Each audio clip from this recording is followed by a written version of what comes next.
Usborne first reading The Tortoise and the Eagle. This is a story about a tortoise. He had everything a tortoise could want.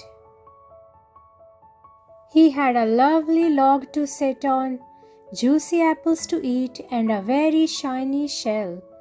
But he wasn't happy.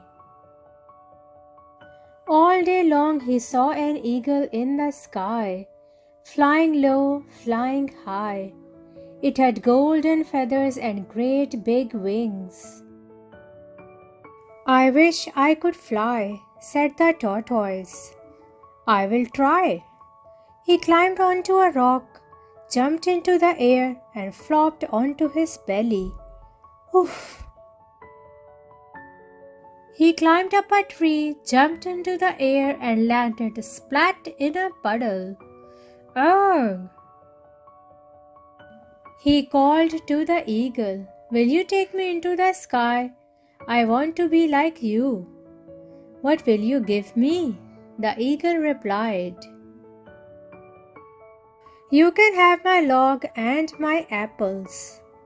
"Very well," said the eagle, "I will take you into the sky." Up and up the eagle rose, up through the clouds to the bright blue sky. "Hold on!"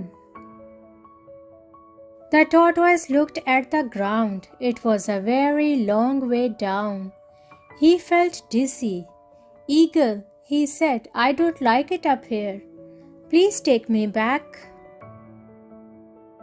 So the eagle took the tortoise back to the ground.